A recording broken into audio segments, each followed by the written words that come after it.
have knowledge, and they also think that we're fallible, right? So in order to make those things compatible, most epistemologists want to endorse some version of fallibilism. So the way I'm understanding it is basically the fallibilist view is going to be the view that there's some level of non-conclusive justification that's required for knowledge. And once you meet that level, you come to know. So you move from a state of not knowing to knowing. Once you reach a sufficiently high level of justification, where that level is lower than something like infallibility. So the threshold problem is usually stated as one kind of problem, but I think there are actually two questions to answer. So the first is the question of how much justification is required to know, and this is a question of where the standard is set, like how high or how low, how high or how low. And the second question, I think, which is also equally important, is assuming there is such a level, right, what fixes it at that level, right? So you need a non-arbitrary reason for saying the standard is here rather than elsewhere. So this is the question of why it's there. Like, what's the explanation that we could possibly give for this level, for moving from not knowing to knowing? And what I want to do is to try and answer both of these questions. So the problem for fallibilism is basically that fallibilists haven't given us anything like a precise specification of what that level is, or any reason to think that the level is going to be somewhere rather than somewhere else. So fallibilists have been largely silent on this issue, and here I quote a couple of very well-known epistemologists who have made comments in this regard. So here's Vulture in a 2010 paper where he says, "It's fair to say that nothing like a precise specification of this level of justification has ever been seriously suggested, let alone more widely endorsed." And similarly, in 2006, you have Stephen Hetherington saying, "This is a serious problem about the nature of knowledge, one upon which there is scant epistemological comment." So there's this glaring omission in the literature where most epistemologists want to be fallibilists, but no one's really said what that view is. They haven't really told you the level of justification needed for knowing. I think there's also a kind of related further worry for fallibilists, and that's basically this. If you think justification comes in threes, which seems incredibly plausible, it doesn't seem like justification is going to cease to matter once you reach the level of justification required for knowledge. So additional justification is presumably going to continue to be cognitively valuable, just as earlier increases in justification were, right? So justification is a good thing. It's always good to have more justification. You're a fallibilist, so at some point on the scale between like having no justification versus having infallible justification, you're going to reach the point at which you come to know. But then there's this question of, well, if justification continues to be valuable, right, and even once you pass that stage, why should we assume there's some special level here that marks out knowledge, right? What's interesting or what's different about moving from not knowing to knowing, given the fact that justification is going to continue to be valuable, right? So the question is, what's special about this level? What happens at the level of knowledge, the level of justification required for knowledge? So Vulture, in that 2010 paper I mentioned, the paper is titled The Myth of Knowledge. And what he wants to say is essentially there is no good non-arbitrary answer to this question. There is no way for fallibilists to answer in a kind of principled way where the level of justification for knowledge is going to be, and to provide an explanation for why it would be there rather than somewhere else. So he doesn't think, in terms of the two questions we looked at, he thinks both that we couldn't possibly point to a specific level of justification, but more importantly, even if we could point to such a level, we couldn't really give a non-arbitrary reason for why it's there, given the kind of value-related consideration that I just mentioned. And for this reason, he concludes that fallible knowledge is a myth, and he thinks that we're just systematically mistaken. There is no fallible concept of knowledge, right? We sort of think there is, but when we try and get clear on what it is, we can't possibly give the details of such an account. So he thinks that we should instead just go in for infallibilism. But I'm sort of with the more traditional epistemologists who want to say that we do know things and say fallibilism. So what I'm hoping to do is to give an account for how we can do that and how we can answer the threshold problem. And this is supposed to be especially worrying because if we can't, right, an inability to locate the justificatory boundary between knowing and not knowing would suggest that maybe why should we think that there is such a thing, right? If we can't really locate it, it's a reason to think that it might not exist. And that's the route that Vulture goes, but that's not the route that I want to go. So in the literature, I think that there's one kind of most popular solution to this. Although most epistemologists don't deal with this, there are a couple who think that they have an answer to this question. And they can be classified as a group called empirists. So empirists are people who basically think that whether or not you know something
second case, in the high stakes case, and for that reason, it takes more to know. So the level of justification requires more than just, for instance, having been at the bank 2 weeks ago.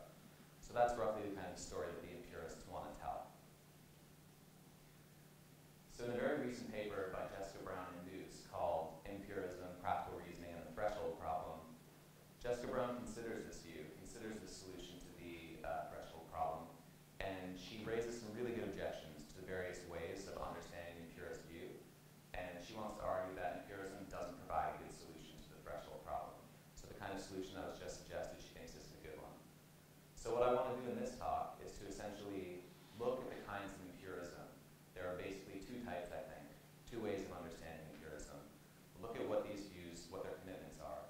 Then look at how Brown objects to both of these versions, how none of the existing versions of empiricism actually provide a good solution to the threshold problem, and it's because they encounter certain objections. And I think Brown's objections are good, so I'm not going to take issue with her objections to existing versions of empiricism. Rather, what I want to do is I want to suggest a different kind of empiricism, like a third way, which I'm going to call the communal approach. So it kind of links up with stuff I was talking about yesterday, if you remember that. So let's start by looking at empirism and a couple ways to understand it. So this is kind of summarizing what I mentioned earlier, but here you can see people like Prindle and McGrath who take themselves as answering the threshold problem with their empirist views. So they write, how probable must P be for P to be known, where P is just any proposition? It must be probable enough to be properly put to work as a basis for belief in action. So you can see again, right, the standard for knowledge is going to link up with how important, with your practical reasoning situation, right, like how important it is for you to believe and act on certain information. So their idea is that the minimum level of justification required for knowledge is going to be that which is enough for a subject to properly rely on that proposition in a practical reasoning. Okay, so that's the general kind of empirist thought. But there are actually two different types of strategies, two ways of employing this strategy. So one of them is called the unity approach, and this is the approach that Jessica Brown attributes to people like Janet Prindle and Matthew McGrath. And the other one is called the relevance approach, and this is an approach to which she attributes to people like John Hawthorne and Jason Stanley. So what I'm going to do now is just run through really quickly what the unity approach is supposed to be, and then her objection to that, and then what the relevance approach is supposed to be, and then her objections to that view. So here's the unity approach. According to the unity approach, there's going to be a single practical reasoning situation, kind of like one privileged practical reasoning situation that the subject faces, that's going to set the general standard to know any proposition at that time, right? So this requires, the subject can face numerous different practical reasoning situations at a given time, but nevertheless, according to this view, one of those situations is going to set the general standard. And then that raises the question, well, which is the general, like, which is the one that sets the general standard? Which practical reasoning situation is going to be privileged in this way? And the answer she thinks empirists are committed to, if you're going to go in for the unity approach, is that this general standard for knowing is going to be set by the highest stakes practical reasoning situation. So why might you think that the highest stakes practical reasoning situation is the one that sets the general standard? Her response is basically that anything lower would undermine what's called the sufficiency direction of the knowledge norm for practical reasoning, and this is something that empirists really don't want to give up. This is something that they think is a really good argument in favor of empiricism. So to tell you what this means, it's basically, if you can imagine, take the high stakes bank case that we talked about, right? If that's the highest stakes situation that he faces at that time, but the standard for knowing isn't set by the highest stakes one, but rather something lower, then it's going to follow that in that circumstance, he knows that the bank's open, and yet it doesn't seem right for him to act on that information, right? It doesn't seem like he should go home, rather he should go in and check further to make sure. And empirists, they don't want to say that that's right. They think that if you know, then you can act on it, right? So this is kind of inconsistency. So if you're an empirist, Brown thinks that you have to go in, and you go in for a unity approach. Brown thinks you're committed to something like the highest stakes practical reasoning situation, setting the general standard.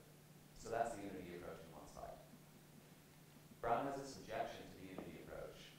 The objection is that this approach has skeptical consequences. And it's not skepticism in the radical form of like Descartes, where we know basically nothing, but nevertheless she thinks it's sufficiently problematic or sufficiently skeptical to suggest that the view is wrong or implausible. And the reason that this view implies a kind of skepticism is that there are going to be lots of times, well there's basically two reasons she says. One is that we're frequently in high stakes situations, right? So she gives different examples to try and illustrate this. So the example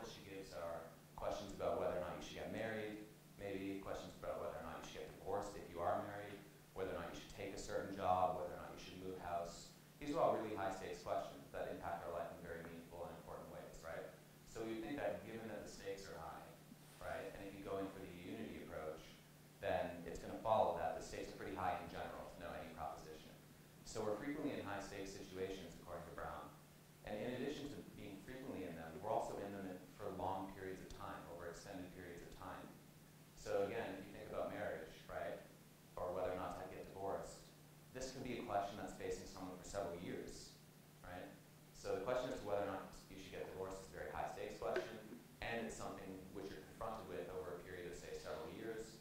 So then it's supposed to follow on the unity approach that the standards are going to be really high for you to know any proposition over the course of those 2 years, right?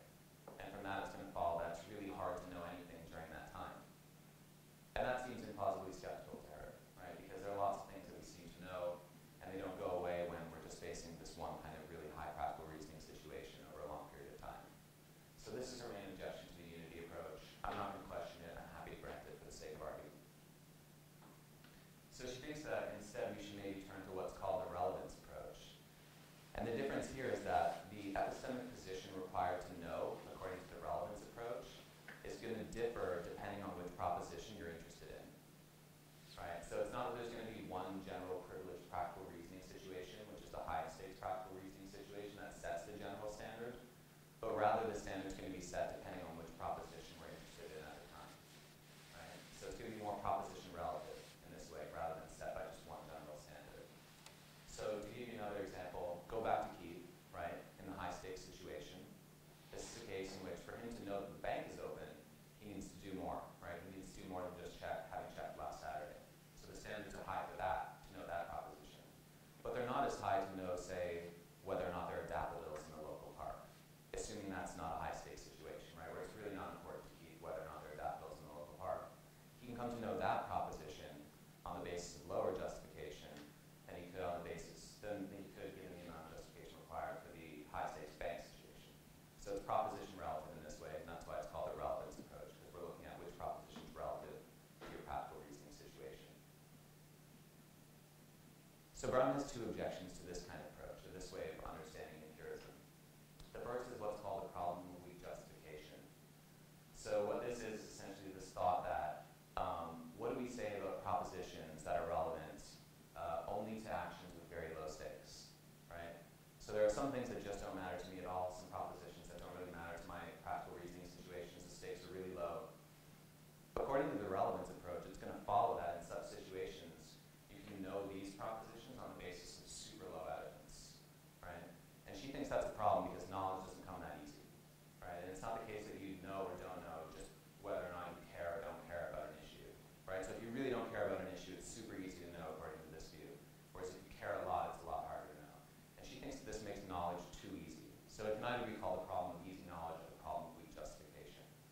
So this is supposed to be problematic because it's going to allow the subject to know a proposition basically on the basis of extremely weak justification, weaker than what seems intuitively plausible to know. So that's her first objection to the relevance approach. Her second objection is called the problem of practically irrelevant propositions. And the thought here is that for any subject at a specific time, there are going to be some propositions that are irrelevant to any practical decisions that that subject faces, right? So there are lots of, you can think of like geographical knowledge that you might have or knowledge of history. None of that's really relevant to certain practical reasoning situations I currently face. This is supposed to be worrying because, well, the example Brown gives is that Mars has 2 moons. Like, maybe it's relevant to a NASA scientist now or at some point in the future, but it's not relevant to me right now.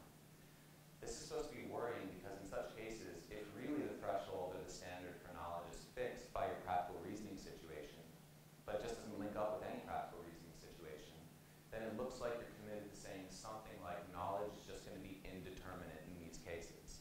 And that seems like a really weird result for her, right? Because if practical reasoning, because we want to say that I do know things about history, I do know that Mars has 2 moons, right?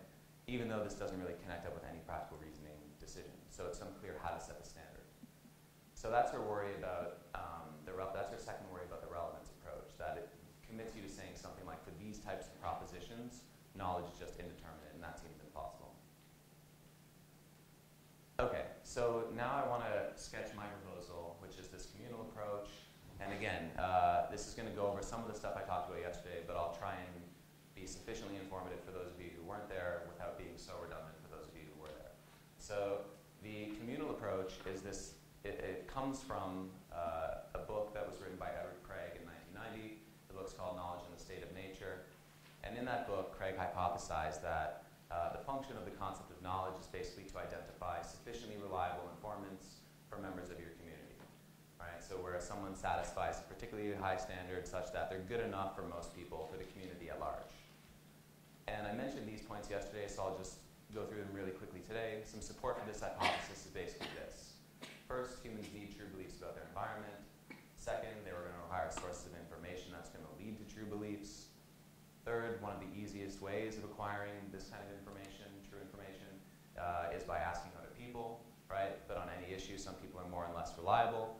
And for that reason, we're going to need a way to sort, right? The more reliable people from the less reliable people. And according to Craig, knowledge is what does that work, right? Knowledge is what's used to classify people or flag or identify them as sufficiently reliable informants for the community at large. So again, this is supposed to contrast, as I mentioned yesterday, with the view that we're not just interested in people reliable enough for me, right? We're interested in the kind of general standard for reliability. And the reason we're interested in this kind of general standard of reliability is just because this is going to make communication more effective, right? This is what's going to allow us to pool, share, retrieve information across diverse contexts over long periods of time, right? So by using knowledge in this way, I can identify someone as reliable enough for you, even though I don't necessarily know what your particular interests are or might be, just because they've satisfied a sufficiently high level such that they're good enough for most people, right? So when I say that someone knows, it's basically good enough for most people. Okay, so there's this general communal standard for knowledge.